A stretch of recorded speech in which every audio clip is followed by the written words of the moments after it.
4వ సంవత్సరం రెండవ విడత రైతు భరోసా కార్యక్రమానికి మన ఆళ్లగడ్డ పట్టణానికి విచ్చేసినటువంటి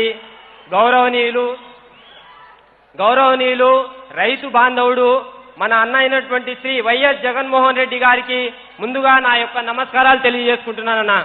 అదేవిధంగా వేదిక పైన ఉన్నటువంటి పెద్దలందరికీ నా యొక్క నమస్కారాలు. రైతు భరోసా కార్యక్రమానికి విచ్చేసినటువంటి సోదర సోదరిమణులు రైతు సోదరులందరికీ నా యొక్క నమస్కారాలు తెలియజేసుకుంటున్నాను. ముందుగా నా పేరు వచ్చేసి బుక్కే కృష్ణానాయక్. నేను ఒక నిరుపేద కుటుంబంలో పుట్టిన గిరిజన రైతును. నేను గత 4 సంవత్సరాల నుంచి వ్యవసాయం చేస్తూ ఉన్నాను. నాన్న అయితే పొలం ఇచ్చాడు కానీ పంట పెట్టుబడి పెట్టుకోవడానికి డబ్బులేమీ ఇవ్వలేదు. కానీ అన్న ప్రభుత్వంలోకి వచ్చిన తర్వాత వ్యవసాయంలోకి వచ్చే ప్రతి రైతు ఉన్న రైతు అందరికీ పెట్టుబడికి, నిరుపేద రైతులకు, చిన్న సన్నకారు రైతులందరికీ పెట్టుబడిగా నేను ఇస్తాను, నేను ఉన్నాను అని చెప్పిన మాట ప్రకారం అన్న ఇచ్చాడు. నేను పంట స్టార్ట్ చేశాను. దాని ద్వారానే నేను ఈరోజు పంట పెట్టుబడి పెట్టుకోగలిగాను, పంట సాగు చేస్తున్నాను. అదేవిధంగా రైతు భరోసా కేంద్రాల ద్వారా నేను అప్పుడే వ్యవసాయంలోకి వచ్చాను. నాకు అంతంత మాత్రమే వ్యవసాయం గురించి తెలుసు. కానీ రైతు భరోసా కేంద్రాలు పెట్టినప్పటి నుంచి మా ఊర్లో బాచిపల్లె పంచాయతీలో మా తాండానే మొట్టమొదటిసారిగా పొలం బడి కార్యక్రమానికి విఏఎస్ఆర్ మమ్మల్ని సెలెక్ట్ చేసుకున్నారు. గిరిజన రైతులకు అవగాహన కల్పించాలి వ్యవసాయంలోని మా సల్మాన్ సార్ అవగాహన కల్పించాడు. వారానికి ఒకసారి నేను పొలం బడికి వెళ్లేవాడిని. అక్కడ వ్యవసాయ మెలకువలు, పెట్టుబడి ఎలా పెట్టాలి, ఎరువులు ఎంత తీసుకోవాలి అనేది చాలా బాగా నేర్పించారు. అదేవిధంగా గతంలో 2 సార్లు నా పంట వరి వేశాను. 2 సార్లు ప్రకృతి వైపరీత్యాల వల్ల పంట నష్టం జరిగింది. అధికారులంతా రాశారు, అయ్యో నేను నష్టపోయాను, కొత్త రైతును అనుకున్నాను. కానీ జగనన్న ప్రవేశపెట్టిన ఈకేవైసీ చేపించడం వల్ల నాకు గత పంట సీజన్ ముగిసే లోపే నేను మళ్ళా పంట పెట్టుకోవడానికి నాకు డబ్బులు 40,000 రూపాయలు మా కుటుంబానికి వచ్చినందుకు నేను జగనన్నకు ఎల్లవేళలా రుణపడి ఉన్నాను. అదేవిధంగా బ్యాంకులో లోను 80,000 రూపాయలు లోన్ తీసుకున్నానన్నా.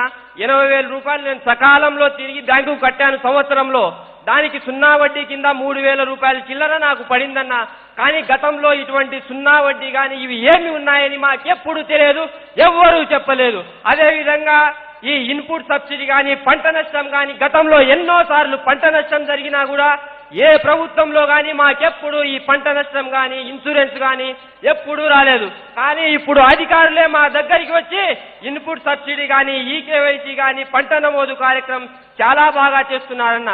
ఇవే కాకుండా నేను నా కుటుంబంలో ఒక గిరిజన రైతుగా మా కుటుంబంలో పొందుతున్నటువంటి మా నాన్నకు మీరు వచ్చినప్పటి నుంచే కొత్తగా పింఛన్ వచ్చిందన్న. మీరే ఏర్పాటు చేసిన 2,500 రూపాయలు వాలంటీర్ ఉదయాన్నే వచ్చి ఇస్తా ఉన్నాడన్న. అదేవిధంగా మా నాన్నకు వైఎస్ఆర్ ఆరోగ్యశ్రీ ద్వారా మా నాన్నకు హార్ట్ ఆపరేషన్ శాంతిరామ్ మెడికల్ హాస్పిటల్లో చూపించుకున్నామన్నా. మా నాన్న బాగున్నాడన్నా. అదేవిధంగా మా అమ్మ కూడా కంటి వెలుగు కార్యక్రమం ద్వారా మా అమ్మ కూడా కళ్ళు ఆపరేషన్ చేయిస్తుందన్న. మీరు పెట్టిన ఆ వైఎస్ఆర్ నాన్నగారు పెట్టిన ఆ వైఎస్ఆర్ ఆరోగ్యశ్రీ వల్ల మా నాన్నగారు బతికి ఇక్కడే సభలో మిమ్మల్ని చూడడానికి వచ్చారన్న. మా నాన్న మా అమ్మ వచ్చారన్న. మా నాన్న బతికాడంటే కారణం మీరు పెట్టిన వైఎస్ఆర్ ఆరోగ్యశ్రీ వల్లనే. మా నాన్న వారంలో తిరిగి ఆరోగ్యంగా వచ్చి ఇక్కడ మిమ్మల్ని చూడడానికి వచ్చాడన్న. అదేవిధంగా మా కుటుంబంలో ఇంకా మా అక్క ఉంటుందన్న. మా అక్కకు ఒంటరి మహిళ పెన్షను మరియు మీరు వచ్చిన తర్వాత డాక్రా గ్రూప్లో రుణమాఫీ జరిగిందన్న. అదేవిధంగా ఇక్కడ మాకు తెలుగుగంగ ప్రాజెక్టు చాలా ముఖ్యమైనదన్న. ఆ తెలుగుగంగ ప్రాజెక్టు ద్వారా మద్రాసు పట్టణానికి నీరు తరలిస్తే 2004 తర్వాత డాక్టర్ వైఎస్ రాజశేఖర రెడ్డి గారు పిల్ల కాలువలు తెలుగుగంగ కాలువకు తవ్వించి ఈ ఆళ్లగడ్డ నియోజకవర్గ ప్రజలకు తాగునీరును అందించారు. మొట్టమొదటిసారిగా డాక్టర్ వైఎస్ రాజశేఖర రెడ్డి గారే అని గర్వంగా చెప్తున్నాను. దానికి మేము మా ఆళ్లగడ్డ నియోజకవర్గ ప్రజలం చాలా రుణపడి ఉంటామన్నా. అన్నా మేము గిరిజనులమన్నా. మీరు వైఎస్ఆర్ కళ్యాణమస్తు పథకాన్ని పునఃప్రారంభించినందుకు మేము గిరిజనుల తరపు నుంచి మీకు ధన్యవాదాలు తెలియజేసుకుంటామన్నా. అదేవిధంగా మాకు ఇక్కడ ప్రముఖ పుణ్యక్షేత్రమైన అహోబిలం ప్రాంతాన్ని మీరు పర్యాటకంగా తీర్చిదిద్ది ఇక్కడున్న ప్రజలకు ఉపాధి అవకాశాలు ఇంకా మెరుగుపరచాలని కోరుకుంటున్నానన్నా. జై జగనన్న. నాకు ఈ అవకాశం ఇచ్చిన పెద్దలందరికీ పేరున ధన్యవాదాలు తెలియజేసుకుంటూ, ముఖ్యమంత్రి గారు ధన్యవాదాలు తెలియజేసుకుంటూ సెలవు తీసుకుంటున్నాను. హాయ్ ఫ్రెండ్స్, మా టుడే టుమారో యూట్యూబ్ ఛానల్ చూస్తున్నందుకు చాలా థ్యాంక్స్. మరిన్ని లేటెస్ట్ వీడియోస్ కోసం వెంటనే సబ్స్క్రైబ్ చేయండి. అలాగే ఈ బెల్ ని కూడా రింగ్ చేసేయండి. మా నోటిఫికేషన్స్ అన్ని మీ మొబైల్లో వస్తాయి. అలాగే మా వీడియోస్ మీకు నచ్చితే లైక్ చేయండి, షేర్ చేయండి, నచ్చకపోతే కామెంట్ చేయండి.